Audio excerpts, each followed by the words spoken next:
पूरे देश के अंदर भारतीय जनता पार्टी के जनप्रतिनिधि, पदाधिकारी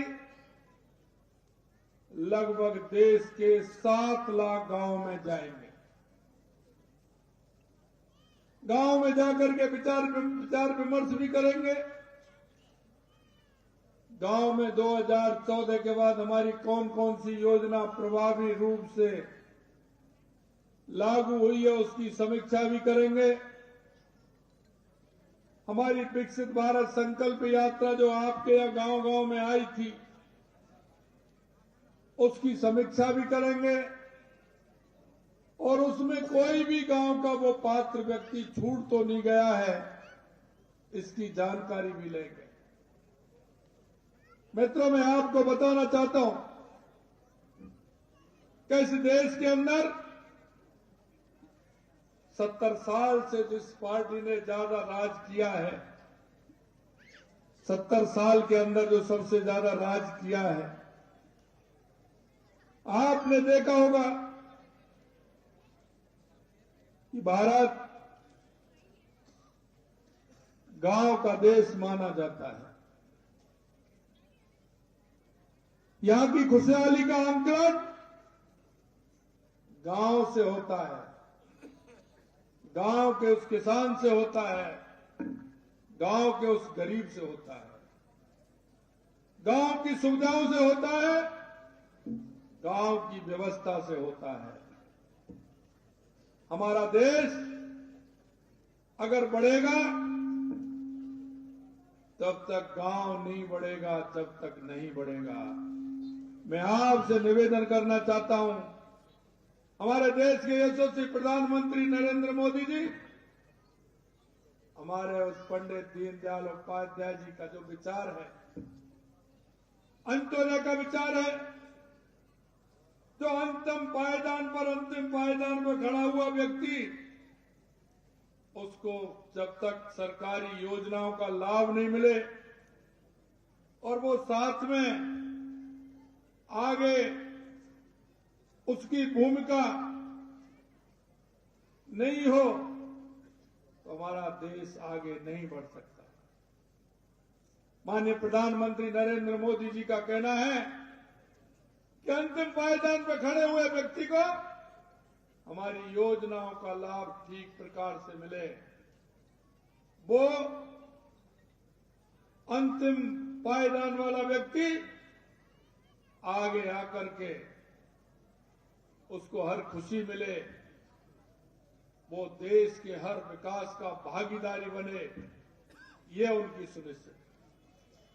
मैं आपसे कहना चाहता हूं, देश के अंदर लघु उद्योग और कुटीर उद्योगों के माध्यम से देश का विकास होता है। हमारे आपस के काम ऐसे होते थे जो लघु उद्योग के माध्यम से, चाहे वो सुतार हो, लोहार हो, जांगड़ हो, कुम्हार हो, सुनार हो, ये सब अपने अपने काम करते थे और देश की और उस गांव के और पास की आवश्यकताओं को पूरी करते थे। आजादी के बाद देश में एक ऐसा माहौल बना कि बड़े बड़े उद्योग लगना प्रारंभ हो गया और उन उद्योगों के माध्यम से वो हमारे कुटीर उद्योग धीरे धीरे धीरे समाप्ति की ओर चले गए। हम उनके निर्धारण में चले गए, हम उनके आश्रित हो गए, हमारे धंधे धीरे धीरे धीरे धीरे हमसे छिनते चले गए और सरकारें उनको बड़ी बड़ी कंपनियों को अनुदान दे करके उनको आगे बढ़ाने का काम करती रही। देश के यशस्वी प्रधानमंत्री नरेंद्र मोदी जी का कहना है, वोकल फॉर लोकल। हम हमारे सामान को ज्यादा से ज्यादा खरीदें, हमारे उस सामान की हम ज्यादा से ज्यादा देश में नहीं दुनिया में भी उसकी मार्केट हो। हम सबसे ज्यादा उत्पादन करने वाले बने। हम उस गांव में जाकर के हमारे कुटीर उद्योग के माध्यम से, हमारी आधी आबादी हमारी बहनों की है, हमारी वो बहनें भी उस काम में हाथ से हाथ आगे बढ़ा करके चलें। और आपने देखा होगा देश के यशस्वी प्रधानमंत्री जी ने कहा है कि देश के अंदर 3 करोड़ लखपति बहनें देखना चाहते हैं जो अपने काम से वो लखपति बने, उनकी आमदनी 1 लाख से ज्यादा भी हो, ये उनका सपना है। आज मैं आपके बीच में आया हूं, गांव के कुछ लोगों के साथ, कुछ व्यक्तियों के साथ मैं बैठने वाला हूं। गांव में क्या कैसे और हम कर सकते हैं, गांव के विकास में आपकी सहभागिता कैसे बन सकती है, क्योंकि आपने देखा होगा गांव और शहरों में अंतर आ गया था, दूरियां बढ़ गई थी, गांव से लोगों का शहर की तरफ पलायन प्रारंभ हो गया था। लोग गांव छोड़ करके शहर में जाना पसंद करते थे और आपने देखा होगा गांव में कितनी जगह उनके पास है। गांव में 1 बीघा, 2 बीघा, 3 बीघा में तो उनकी जो अपना पशु चारे का जो वो होता है, पशु बांधने का बाड़ा होता है, इतना बड़ा तो बाड़ा होता है।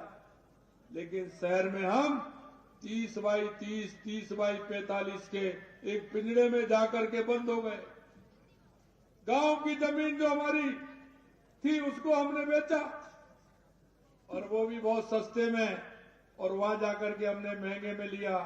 वहां हम गंदगी से भी दूसरे कई कारणों से हम परेशान, लेकिन हमारी मजबूरी हो गई। मजबूरी इसलिए हो गई कि गांव में जो सुविधा मिलने वाली थी, जो सुविधा मिलनी हमको चाहिए थी, वो सुविधा हमको नहीं मिली। आजादी के बाद यह आंकलन हुआ, शहर के अंदर लोग आने लगे, गांव से पलायन स्टार्ट हो गया। और पलायन इसलिए हो गया कि गांव में सड़क नहीं थी, गांव में चिकित्सा नहीं थी, गांव में शिक्षा नहीं थी, गांव में बिजली नहीं थी। पढ़ने के लिए, कुछ करने के लिए इनकी आवश्यकता होती है, तो उसके लिए उनकी मजबूरी हो गई कि वे गांव छोड़ करके उनको शहर में जाना पड़ा। अच्छे अच्छे संस्थान पढ़ाई के लिए नहीं मिलते थे, चिकित्सा के लिए अच्छे अच्छे हॉस्पिटल नहीं मिलते थे। धीरे धीरे माननीय यशस्वी प्रधानमंत्री नरेंद्र मोदी जी के नेतृत्व में आपने देखा होगा कितने से मेडिकल कॉलेज थे, लेकिन माननीय प्रधानमंत्री जी ने कहा कि हर जिले में एक मेडिकल कॉलेज होगा। ये माननीय नरेंद्र मोदी जी का विजन है। आज हर जिले में एक मेडिकल कॉलेज बन रहा है, हर जिले में इंजीनियरिंग कॉलेज होगा। आज इंजीनियरिंग कॉलेज 1 नहीं 2 इंजीनियरिंग कॉलेज हो गए। यही नहीं, एक एम्स था, हर राज्य में 1 2 एम्स देने से वहां की चिकित्सा पद्धति मजबूत हुई, हमारे हॉस्पिटल मजबूत हुए। हम एजुकेशन के क्षेत्र में भी आगे बढ़े। हमने हर गांव में, हर शहर में, हर गांव में कहा कि हम स्कूल खोलेंगे। आपने देखा होगा हमारी जब सरकार थी 2013 में, लोग स्कूल के लिए जाते थे, स्कूल क्रमोन्नत के लिए गांव से डेपुटेशन जाते थे, बुजुर्ग जाते थे, परेशान होते थे। लेकिन आपने देखा होगा जब हमारी 2013 से 18 तक माननीय वसुंधरा जी की सरकार थी, हमने 1200 स्कूल एक आदेश में किए थे कि कोई भी ग्राम पंचायत या 5वीं तक या 8वीं तक है, उसको एक साथ सीनियर स्कूल किया जाता है, जिससे मां के बच्चों को फायदा मिले। ये हमारा काम करने का था जो हमने किया। आज मैं आपसे इतना ही कहना चाहता हूं, हम हमारी बहनों को भी आगे बढ़ाने का काम कर रहे हैं। हर योजना में हमारी बहनों की भागीदारी रहे, हमारी बहनें मजबूत हों, काम करें। पढ़ाई के लिए हमने कहा है LKG से लेकर के PG तक हमारी फ्री शिक्षा होगी हमारी बहनों के लिए, ये हमने किया है। जो हमें सुविधा देनी है वो सुविधा हम बहनों के लिए देना चाहते हैं। हमारा हॉस्पिटल नजदीक हमारे गांव में हो, पढ़ने की हमारी सुविधा हो। हमने कहा है हर घर में नल से जल पहुंचे, JJM की स्कीम हमारी। हमने, हमारे यशस्वी प्रधानमंत्री जी ने कहा कि हम घर घर में जल पहुंचाने का काम करें। ये आपका नया वाला जिला, इसके लिए आया 1000 करोड़ रुपए। और मैंने पूछा आज खर्च कितना हुआ है, उन्होंने कहा 231 करोड़ रुपए। खर्च कब तक होना था?